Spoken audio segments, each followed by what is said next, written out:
امام حسن رضی اللہ تعالی عنہ دونوں کی شہادت کی شہرت حضرت آدم علیہ السلام کے پیدائشی کے ساتھ ظاہر ہوئی۔ کب سے؟ جب حضرت آدم پیدا ہوئے اور آپ کی بائیں پسلی سے حضرت حوا کو پیدا کیا۔ تو تفصیل اگر میں بیان کروں تو کم سے کم آدھا گھنٹہ سے زیادہ وقت لگے گا، نہ کرتے ہوئے صرف اتنا یاد رکھیے کہ یہ شہرت وہیں سے شروع اور پھر سرکار کی بارگاہ میں حضرت جبریل علیہ السلام تشریف لائے۔ آپ اپنے شہزادے کو گود میں لیے، ان سے محبت پیار کی باتیں فرما رہے تھے۔ جبریل آئے، عرض کیا یا رسول اللہ آپ اس شہزادے سے محبت کرتے کا یقینا کہا کہ یہ آپ کا شہزادہ میدان کربلا میں آپ ہی کی امت کہلانے والے لوگ بہت ظلم و زیادتی کے ساتھ شہید کر دے۔ پھر جبریل کربلا کے مکان کی مٹی لے کے آئے، تو اس جگہ کی مٹی ہے جہاں علی مقام کی شہادت۔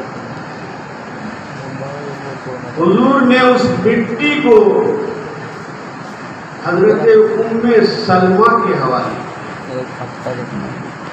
ازواج مطہرات میں جن کے حوالے کیا، حضرت ام سلمہ، کہ دیکھو یہ حفاظت سے رکھو، جب یہ مٹی خون ہو جائے تو سمجھ لینا کہ میرا لخت جگر، میرا شہزادہ امام حسین کربلا کے میدان میں شہید کر دیا۔ تو حضرت سلمہ رضی اللہ تعالی، ام سلمہ رضی اللہ تعالی عنہا اس شیشی کو دیکھا کر یقیناً جن سے شہادت ہوئی وہ خون۔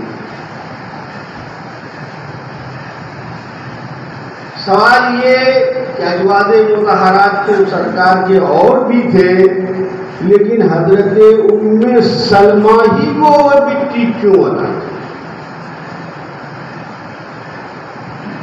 اس لیے کہ سرکار اس بات کو جانتے تھے جب امام علی مقام کی جس وقت شہادت ہوگی، ام سلمہ کے علاوہ ازواج مطہرات میں سے کوئی زندہ نہیں رہے۔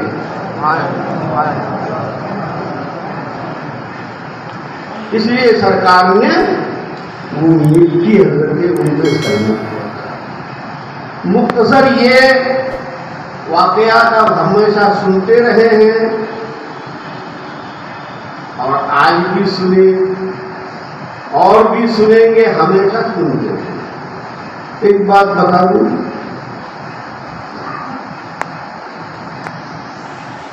کوئی چیز بار بار سننے کے بعد آدمی اکتا جاتا ہے۔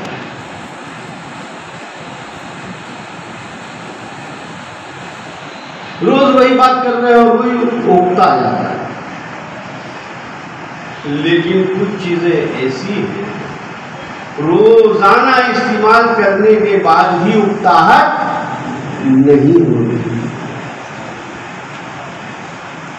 ایک بچہ ہے، آپ نے ایک کپڑا ایک رنگ کا پہنایا، ایک مرتبہ پہنا دیا، دوسری مرتبہ تو بچہ کہے گا ابا اس کا رنگ بدل دو، دوسرا کپڑا دو، یہ تو 2 مرتبہ ہو چکا، یہ پرانا ہو گیا، اب نیا چاہیے۔ لیکن اسی بچے کو آپ روزانہ پانی پلاتے رہے، آپ خود بھی پیے، کبھی اٹھتا ہے کہ پانی پرانا ہو گیا ہے،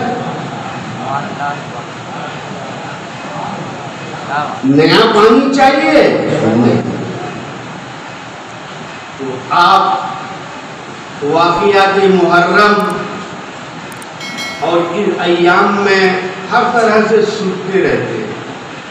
آج تو دور ہے موبائل کا، لوگ جو ہیں اس میں دیکھ کر کے سنتے رہتے ہیں ذکر حسین، ذکر کربلا، تمام طرح کی باتیں. وجہ کیا ہے؟ بات یہ ہے کہ محبوب کا ذکر کبھی بھی محب کے لیے پرانا نہیں. جو جس سے محبت کرتا ہے اس کا ذکر بار بار کرو تو وہ اور بھی چاہے گا کہ پھر کرو. کیوں؟ جن سے محبت ہوتی ہے بار بار اس کا ذکر سننا گوارا کرتا ہے. تو محرم اس کا واقعہ، ان کے حالات ہمیشہ ہم اور آپ سنتے ہیں، لیکن پھر بھی سننا چاہتے ہیں. یہ موقع میرے پاس نہیں ہے کیونکہ طبیعت ایسی ہے کہ میں کچھ بول نہیں سکتا. مختصر میں عرض کر دوں کہ امام علی مقام کہ میدان کربلا میں تشریف لائے، خیمہ زن ہوئے، آپ سے مقابلہ کے لیے 22,000 لشکر کو بھیجا. اب کتنے تھے کل جو ہیں 82 نفوس، اس میں عورتیں بھی اور بچے بھی. اور اس کے لیے کتنے آدمی کو بھیجے؟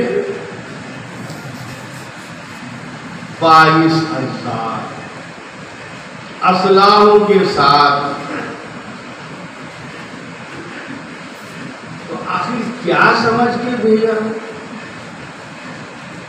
ایک آدمی کے لیے یا اتنے 72 آدمی 22,000 کی لشکر کو بھیج دیا. کیوں؟ اس لیے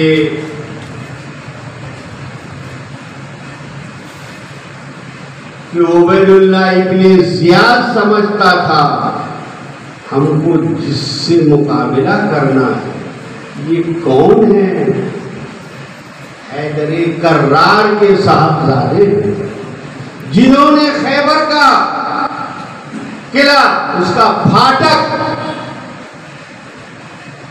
اکھیڑ کے پھینک دیا تھا. 50 آدمی بعد میں وہ دروازہ اٹھانا چاہتا تھا تو اٹھتا نہیں تھا. امام علی مقام اس حیدر کرار کے صاحبزادے ہیں. اور ظلم بالائے ظلم تو یہ دیکھیے کہ اگر یہ پانی پیتے رہے، کھانا کھاتے رہے کا مقابلہ ناممکن ہو جائے گا، لہذا پانی بھی بند کر دیا. تو امام علی مقام کو کربلا کے میدان میں بے پناہ اذیت کے ساتھ، ظلم کے ساتھ شہید کیا گیا. اب سوال لوگ کچھ کرتے ہیں کہ تم لوگ اولیاء کرام کی طاقت بیان کرتے ہو، تو امام علی مقام کے اندر اگر طاقت ہوتی تو شہید کیوں ہوتے؟ دعا کرتے، نہر فرات خیمہ تک پہنچ جاتا،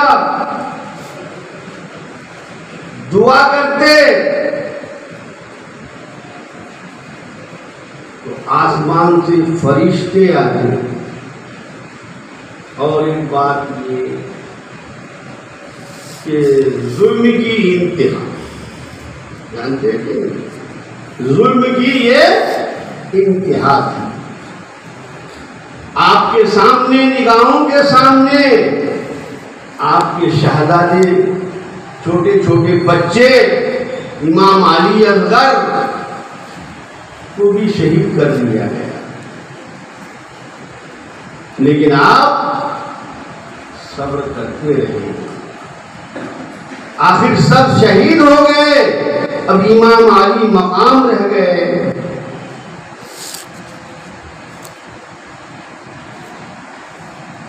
تو اب ہر طرف سے جو ہے ان کا مقابلہ شروع ہو گیا۔ تو صبر کی انتہا، ظلم کی انتہا ہو گئی، صبر کی انتہا ہو گئی۔ سنت الہی یہ ہے کہ صبر کی جب انتہا ہو جائے تو اس وقت مدد الہی ہو، اللہ کی طرف سے مدد آئی۔ حضرت ابراہیم خلیل اللہ علیہ السلام کو نارے نمرود میں ڈالا گیا، اور اس آگ کے متعلق تو آپ نے سنا ہی ہے کتنا زیادہ جو ہے یہ تھا، ڈالا گیا تو مدد الہی پہنچ گئی۔ اللہ کا حکم آگ کو ہوا، یا نارو کونی بردوں وسلام علی ابراہیم، اے آگ ٹھنڈی ہو جا اور سلامتی بن جائے ابراہیم علیہ السلام۔ علماء فرماتے ہیں کہ اگر سلام علی ابراہیم نہ کہا جاتا تو آگ اتنی ٹھنڈی ہوتی کہ وہ ٹھنڈک تکلیف دہ ہو جائے۔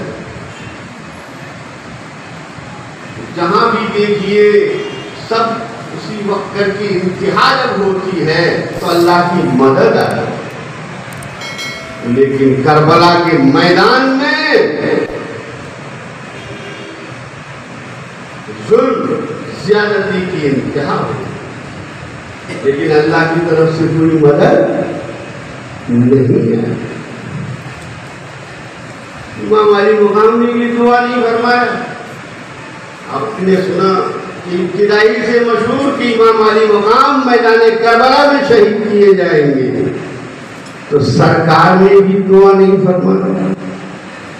حضرت مولا علی انہوں نے بھی دعا نہیں فرمایا۔ آپ کی والدہ محترمہ حضرت فاطمہ الزہرا رضی اللہ تعالی عنہ نے بھی دعا نہیں فرمایا۔ جس نے بھی سنا کسی نے بھی دعا نہیں فرمایا۔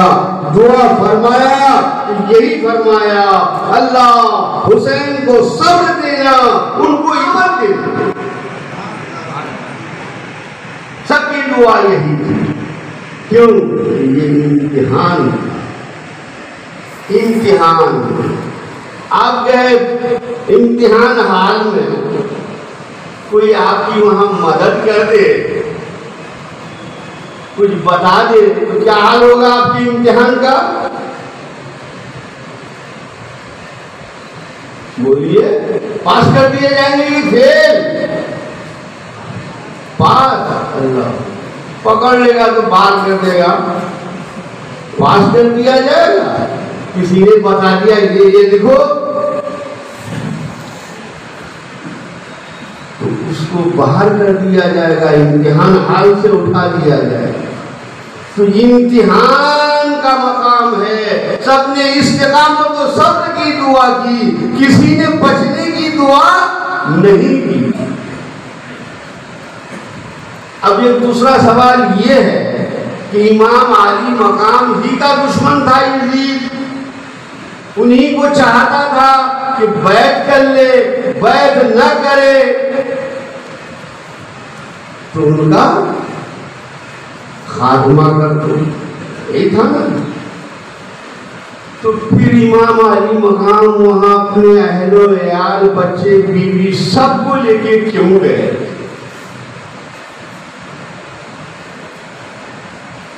امتحان ہے تو آپ رہتے، لیکن یہ بچوں کو کیوں، عورتوں کو کیوں لے گئے؟ اگر عورتوں کو نہ لے جاتے تو کربلا کے میدان کے واقعات آج ہمارے سامنے کیسے آتے؟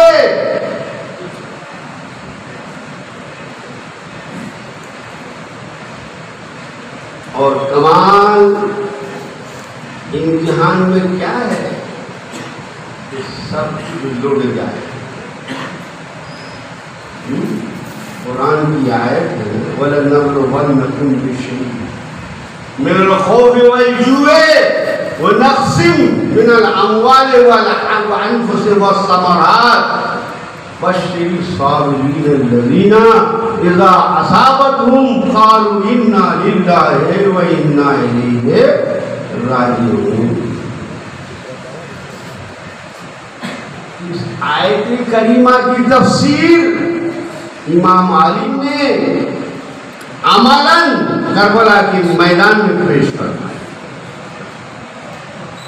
کہ وہاں خوف بھی تھا، بھوک کا عالم بھی تھا،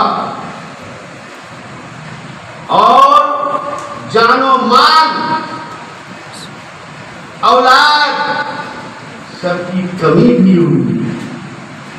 لیکن آپ نے کیا کیا؟ صبر کیا. اور صبر کرنے والے کے لیے اللہ وہی بشارت دیتا ہے بشر الصابرین، بشارت دیجیے صبر کرنے والوں کو کہ جب کوئی مصیبت پہنچے تو کہے انا للہ و انا الیہ راجعون.